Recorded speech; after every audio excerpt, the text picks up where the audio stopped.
देश में लोकसभा चुनाव को लेकर हलचल अभी से तेज हो गई है, क्योंकि इंडिया गठबंधन की तरफ से राहुल गांधी को प्रधानमंत्री उम्मीदवार बनाने का दावा ठोका जा चुका है। उधर बंगाल में ममता बनर्जी को जिस कदर बीजेपी ने बड़ी चोट दी है, ममता तो हर हाल में अब केंद्र से मोदी सरकार का सफाया करने पर तुल गई हैं।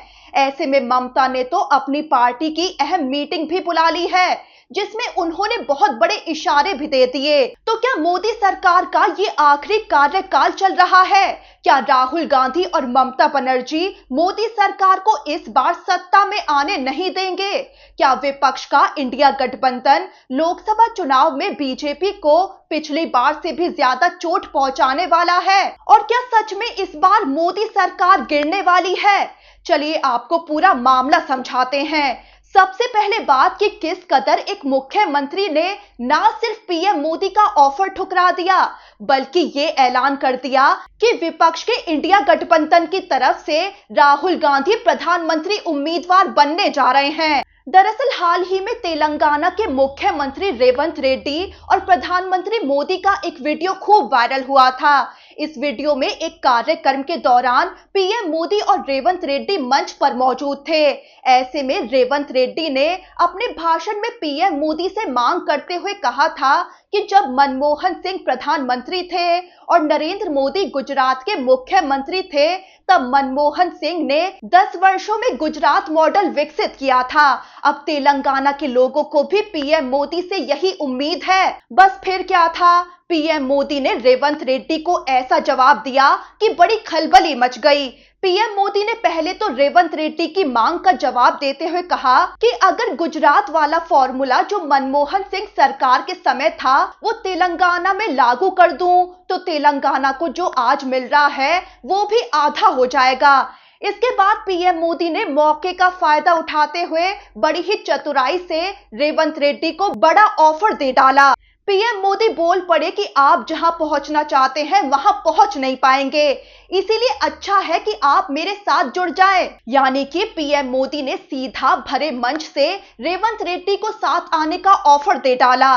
पीएम मोदी की इस बात पर रेवंत रेड्डी मुस्कुराते हुए नजर आए थे। ये वीडियो खूब वायरल हुआ था और बहुत से लोगों ने चटकारे भी लिए थे कि पीएम मोदी ने रेवंत रेड्डी को जो ऑफर दिया है उसके बाद कांग्रेस तो अंदर से कांप उठी होगी। लेकिन तेलंगाना के मुख्यमंत्री रेवंत रेड्डी ने पीएम मोदी की बुरी बेइज्जती कर डाली है। पीएम मोदी का ऑफर तो उन्होंने ठुकरा ही दिया है, लेकिन साथ ही राहुल गांधी को इंडिया गठबंधन का प्रधानमंत्री उम्मीदवार घोषित कर दिया है। यानी पीएम मोदी के साथ आने के बजाय रेवंत रेड्डी ने तो नरेंद्र मोदी से उनकी कुर्सी छीनने का ही दावा ठोक दिया है। राहुल गांधी पर भरोसा जताते हुए उनका कहना है कि मोदी सरकार का ये आखिरी कार्यकाल चल रहा है और अब राहुल गांधी प्रधानमंत्री बनने जा रहे हैं। तो रेवंत रेड्डी बोले कि अगले लोकसभा चुनावों के लिए इंडिया गठबंधन की तरफ से प्रधानमंत्री पद के लिए राहुल गांधी उम्मीदवार होंगे। रेवंत रेड्डी ने बड़ी बात भी बताई कि राहुल गांधी की व्यक्तिगत इच्छा प्रधानमंत्री बनने की नहीं है, लेकिन हाल ही में हुई बैठक के दौरान रेवंत रेड्डी ने राहुल गांधी को इस जिम्मेदारी को स्वीकार करने के लिए मना लिया है और कांग्रेस पार्टी इसको लेकर अब जल्द ही आधिकारिक ऐलान भी करने वाली है। तो रेवंत रेड्डी के मुताबिक पहले कांग्रेस राहुल गांधी को अपना प्रधानमंत्री पद का उम्मीदवार घोषित करने वाली है, फिर बाद में इंडिया गठबंधन में शामिल दलों को भी इसके लिए राजी किया जाएगा। रेवंत रेड्डी ने आगे ये भी बताया कि इसके बाद इंडिया गठबंधन एक नीति दस्तावेज जारी करेगा, जिसके आधार पर वो जनता से जनादेश मांगेगा। साथ ही रेवंत रेड्डी ने यह भी दावा कर डाला है कि प्रधानमंत्री के तौर पर राहुल गांधी 1 दशक तक सत्ता में बने रहेंगे।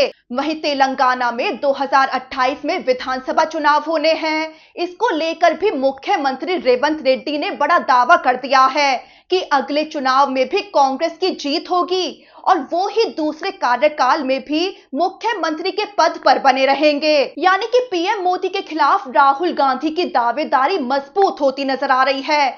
अब ये देखने वाली बात होगी कि इंडिया गठबंधन में शामिल विपक्षी दल इस पर राजी होते हैं या नहीं। लेकिन इतना तय है कि लोकसभा चुनाव 2029 से पहले विपक्ष बीजेपी के खिलाफ मजबूती से एकजुट होने की तरफ जरूर बढ़ रहा है, क्योंकि एक के बाद एक राज्य में बीजेपी सरकार बनाती जा रही है और विपक्ष का साफ कहना है कि वो धांधली करके चुनाव लूट रही है। ऐसे में पूरा विपक्ष बीजेपी की धांधली के खिलाफ एकजुट होता नजर आ रहा है।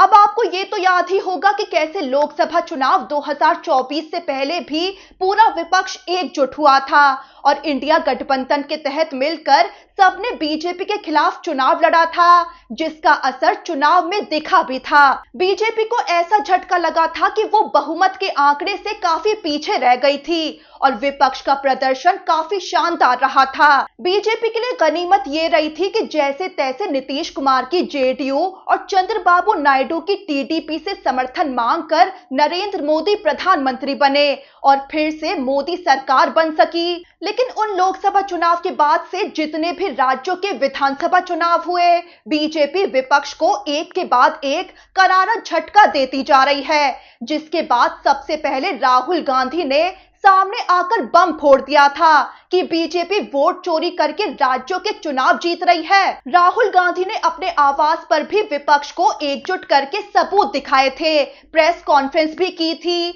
लेकिन मामला अब तक थमा नहीं।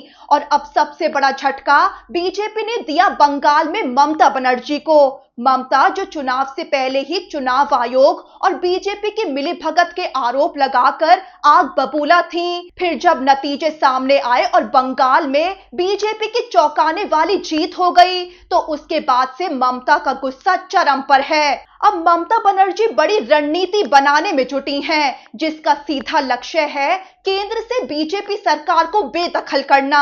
ऐसे में ममता ने अब अपनी पार्टी की अहम मीटिंग भी बुलाई, जिसमें उन्होंने पार्टी को दोबारा से खड़ा करने की रणनीति बनाई है। इससे पहले आपको ये भी बता दें कि जब हार के बाद पहली बार ममता ने प्रेस कॉन्फ्रेंस की थी, तो उसमें भी साफ कहा था कि अब उनका लक्ष्य सिर्फ और सिर्फ विपक्ष के इंडिया गठबंधन को मजबूत करना है और केंद्र से बीजेपी सरकार को हटाना है। अब जो मीटिंग उन्होंने अपनी पार्टी की बुलाई, उसमें भी ममता ने बड़ी बातें कही। अब क्योंकि ये अटकलें तेज हैं कि बीजेपी ममता की पार्टी टीएमसी को तोड़ सकती है, ऐसे में ममता ने मीटिंग में साफ कह दिया कि जो लोग दूसरी पार्टियों में जा रहे हैं उन्हें जाने दीजिए, उन्हें वो नहीं रोकेंगी। फिर ममता बोल पड़ी कि मैं पार्टी को नए सिरे से खड़ा करूंगी। ममता ने आगे कहा कि जो लोग पार्टी में बने रहेंगे उनसे मैं कहती हूं कि क्षतिग्रस्त पार्टी कार्यालयों का पुनर्निर्माण कीजिए, उन्हें पेंट कीजिए और फिर से खोलिए। यहाँ तक कि ममता ने बड़ी बात भी कह डाली कि अगर जरूरत पड़ी तो वो खुद पार्टी के कार्यालयों को खुद पेंट करेंगी। यानी ममता हर हाल में अपनी पार्टी को दोबारा से मजबूती के साथ खड़ा करने की जद्दोजहद कर रही हैं। ममता ने यह भी कहा कि उनकी पार्टी टीएमसी कभी झुकेगी नहीं, उससे जनादेश लूटा गया है, वो हार नहीं मानेगी। वहीं आपको बता दें कि ममता की हार पर विपक्ष के दलों ने उन्हें पूरा समर्थन दिया। साफ कहा कि बीजेपी ने बुरी तरह से पूरा चुनाव लूटा है। यहाँ तक कि ममता ने यह भी बताया था कि उन्हें खुद राहुल गांधी, सोनिया गांधी, अरविंद केजरीवाल, उद्धव ठाकरे, तेजस्वी यादव और हेमंत सोरेन ने फोन पर हौसला दिया है। अखिलेश यादव तो खुद ममता से मिलने भी पहुंच गए थे। ऐसे में ममता जो पहले इंडिया गठबंधन से दूर दूर रहती थी, वो अब पूरी तरह बीजेपी को हराने के लिए एकजुट नजर आ रही हैं। अब जहां एक तरफ राहुल गांधी को प्रधानमंत्री उम्मीदवार बनाने की अटकलें तेज हो गई हैं, देखना होगा कि विपक्ष के बाकी दल इस पर सहमत होते हैं या नहीं। ममता जो अब इंडिया गठबंधन को मजबूत करने की रणनीति बना रही हैं, क्या वो राहुल गांधी को प्रधानमंत्री उम्मीदवार बनाने पर सहमत हो पाएंगी? 2029 के लोकसभा चुनाव के लिए जद्दोजहद अभी से तेज हो गई है। पूरा विपक्ष केंद्र से बीजेपी सरकार को उखाड़ फेंकने के दावे कर रहा है।